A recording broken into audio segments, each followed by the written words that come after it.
তুমি দেখবে বাংলাদেশের টন দোকান থেকে শুরু করে অফিসের সর্বোচ্চ চেয়ার পর্যন্ত একটাই গল্প, পলিটিক্স, তাই না? আর কিছু আছে? স্কিল আছে? দেশকে নিয়ে ভাবার কিছু আছে? ক্রিয়েটিভিটি কোনো কিছু আছে? ড্রোন আছে? মিসাইল আছে? কিচ্ছু নাই, শুধু চেতনা আর পলিটিক্স। আমি চীন গেছি, আমি চীনে গিয়ে কোনো প্রেসিডেন্ট, পলিটিশিয়ান কারো কোনো পোস্টার দেখি নাই। 9 দিন ছিলাম, একটা পোস্টার আমি দেখি নাই, একটা মিছিল মিটিং কিচ্ছু দেখি নাই, সারাক্ষণ কাজ। পৃথিবীর 193টা দেশ পৃথিবীতে লিস্টেড, ইউনাইটেড নেশনস অধিভুক্ত দেশের সংখ্যা কত? 193। এর মধ্যে 29টা দেশ, পৃথিবীতে শুধুমাত্র 29টা দেশ আছে যাদের জনসংখ্যা 5 কোটির উপরে। 193টার মধ্যে কয়টা দেশ আছে? 29টা দেশ যাদের জনসংখ্যা 5 কোটির উপরে। এর মধ্যে ইউরোপের 39টা দেশ আছে যাদের জনসংখ্যা 5 কোটির নিচে। 166টা দেশ যাদের জনসংখ্যা 5 কোটির কম। আর আমাদের তরুণ সংখ্যা কত জানো? মানে তোমার মতো আমার মতো সংখ্যা কত জানো? 5.5 কোটি। তাহলে যে ইউরোপে 39টা দেশের ইন্ডিভিজুয়াল যে জনসংখ্যা, তার চেয়ে আমার দেশে শুধু তরুণ সংখ্যা বেশি। এরপরেও আমরা কখনো লুক্সেমবার্গ হইতে পারি না, এরপরে আমরা কখনো আইসল্যান্ড হইতে পারি না। আমরা 1971 সালে স্বাধীনতা পাইছি, আমাদের ঠিক 6 বছর আগে সিঙ্গাপুর স্বাধীনতা পাইছে। তাদের জনসংখ্যা অনেক কম, তারা আমাদের একটা জেলার সমান। আজকে তাদের যে পার ক্যাপিটা ইনকাম সেটা হচ্ছে 90,000, অ্যারাউন্ড 90,000, 89,000 সামথিং ডলার। আর বাংলাদেশের কত জানো? আমার দেশের কত জানো? যেখানে 5.5 কোটি তাগড়া যুবক, যাদের বয়স 15 থেকে 35-এর মধ্যে।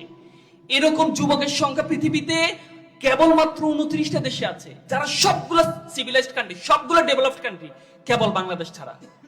কারণ আমরা এক্সট্রা কারিকুলার অ্যাক্টিভিটিস না করে আমরা সারাক্ষণ স্লোগান দিয়ে আমার ভাই তোমার ভাই, বিস্কুট খাই। দ্যাটস ওয়াই আমাদের মধ্যে, আমরা যখন এই কাজে যখন নিজেকে ইনভলভ করব, এঙ্গেজ করব, তখন আমার মধ্যে ভাই আমি তো এক্সট্রা কারিকুলার অ্যাক্টিভিটিস করতে হবে, তো আমার তো বিশ্বের সাথে তাল মিলে চলতে হবে। তো আমি তো স্বপ্ন দেখি সিঙ্গাপুর হোক বাংলাদেশ, তাহলে আমার $90,000 নিতে হবে, না পারি অ্যাটলিস্ট $15,000 নিতে হবে। আদারওয়াইজ ওই যে ইউনাইটেড নেশনস এর যে মনিটারি ফান্ড আছে, IMF, তাদের রিকোয়ারমেন্ট হচ্ছে $15,000 হইলে একটা দেশ উন্নত দেশ হইতে পারে। আদারওয়াইজ তাকে আমরা তলাবিহীন ঝুড়ি বলি, তৃতীয় বিশ্বের দেশ বলি। তা আমাদের সেখানে মাত্র 2800 না 2700, $2911 মাত্র। তাহলে $15,000 যদি আমি নিতে চাই, কি করতে হবে? আমার তরুণরা বসে সারাক্ষণ স্লোগান দিলে টাকা আসবে? তাহলে এই যে 5.5 কোটি তরুণ শিক্ষার্থী, এবং আমি যদি ওয়ার্কেবল ফোর্স ধরি, বাংলাদেশের টোটাল জনসংখ্যা হচ্ছে 175 মিলিয়ন, মানে 17.5 কোটি লিস্টেড। এখান থেকে 119 মিলিয়ন হচ্ছে যারা কাজ করতে পারে, মানে যাদের বয়স হচ্ছে 14 থেকে 60, 61, 62, 63। এই মানুষগুলোকে বলা হয় এরা কর্মক্ষম, ওয়ার্কেবল ফোর্স। আর মাত্র 56 মিলিয়ন মানুষ বাচ্চা এবং বৃদ্ধ, যারা কাজ করতে পারে না। তাইলে কাজ করতে পারার সংখ্যা বেশি না বাংলাদেশে? কাজ করতে পারে না মানে ডিপেন্ডেবল মানুষের সংখ্যা কম, রাইট? কম না? 56 মিলিয়ন আর 119 মিলিয়ন, তাইলে কোনটা বেশি? যারা কাজ করতে পারে।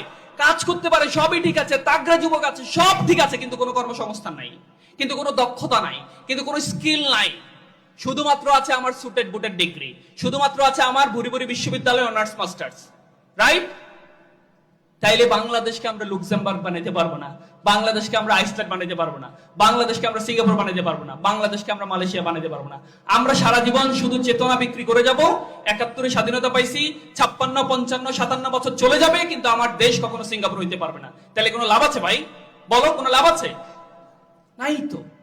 কেন হচ্ছে এগুলা? কেন হচ্ছে? কারণ আমাদের যারা আমরা একদম একেবারে 71 থেকে শুরু করে আমাদের আজকে পর্যন্ত একজন সৎ, দক্ষ, লিকুয়ানের মতো লিডার আমরা পাই নাই। একটা জেলেদের দেশ, মালয়েশিয়া থেকে আউট করে দিছে, যা তোদের কোনো পাত্তা নাই, তোরা বেটা আনসিভিলাইজড। বের করে দেওয়ার পরে একটা দ্বীপ, একটা ছোট্ট দ্বীপ বের করে দেওয়ার পরে লিকুয়ান দরজা বন্ধ করে দিছে। 2 দিন 3 দিন সে বাসা থেকে বের হয় না। তার পলিটিশিয়ানরা সবাই মিলে গিয়ে বলছে যে ওস্তাদ, আপনি যদি এই অবস্থায় আমাদের সিঙ্গাপুরকে ছেড়ে দেন, তাহলে তো সিঙ্গাপুর শেষ হয়ে যাবে, আপনি বের হন।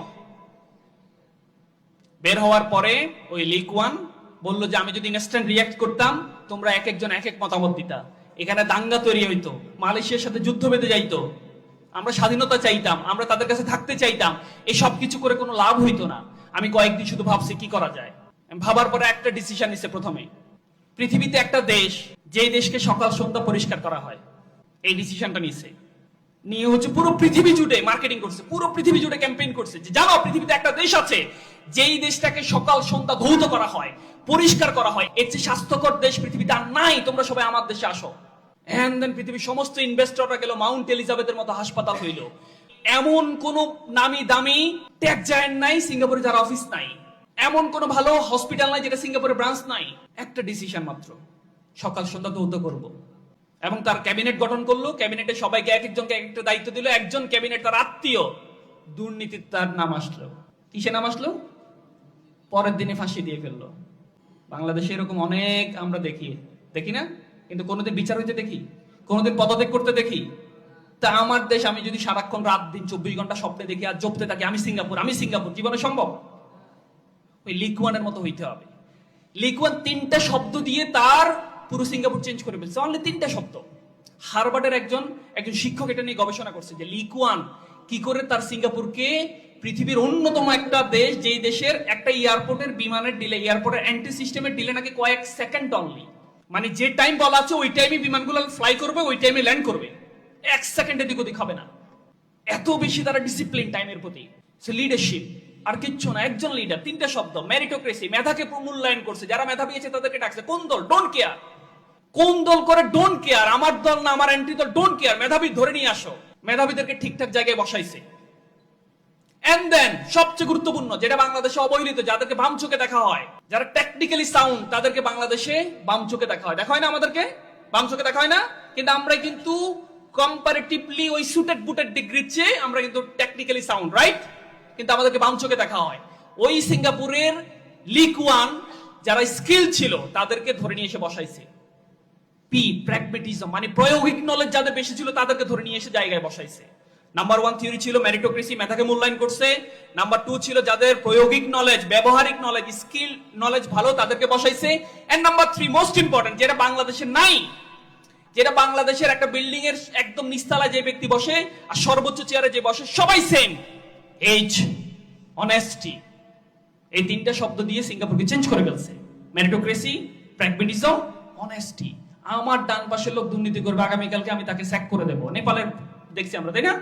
শ্রমমন্ত্রী দুর্নীতিতে নাম আসছে, প্রমাণের আগেই আউট।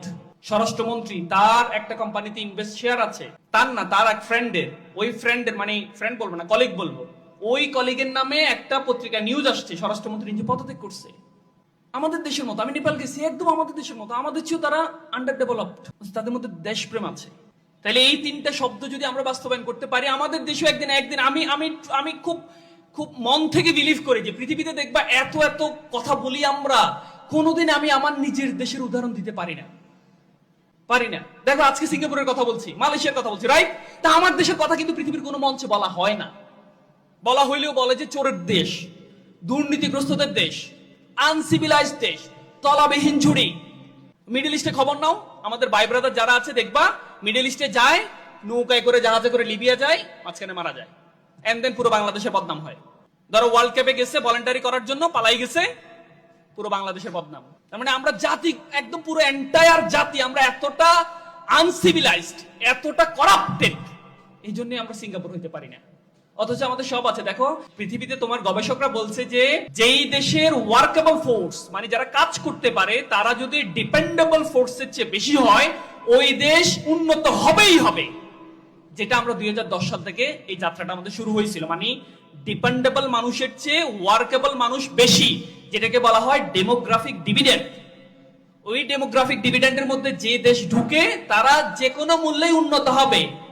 আমরাই পৃথিবীতে একমাত্র রেকর্ডধারী যারা হচ্ছি না। চিন্তা করো। কারণ ওই যে আমি আগেই বললাম, আমাদের প্রত্যেকটা মানুষ স্লোগান দেয় সারাক্ষণ।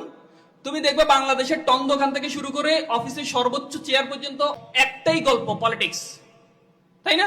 আর কিছু আছে? স্কিল আছে, দেশকে নিয়ে ভাবার কিছু আছে, ক্রিয়েটিভিটি কোনো কিছু আছে, ড্রোন আছে, মিসাইল আছে? কিচ্ছু নাই, শুধু চেতনা আর পলিটিক্স, কিছুই নেই।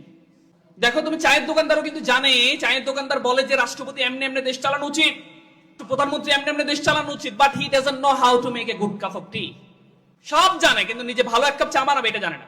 আমরা সবাই সব জানি। মানে আমাদের এমন হয়েছে, আমি চীন গেছি, আমি চীনে গিয়ে কোনো প্রেসিডেন্ট, পলিটিশিয়ান কারো কোনো পোস্টার দেখি নাই। 9 দিন ছিলাম, একটা পোস্টার আমি দেখি নাই, একটা মিছিল মিটিং কিচ্ছু দেখি নাই। সারাক্ষণ কাজ কাজ।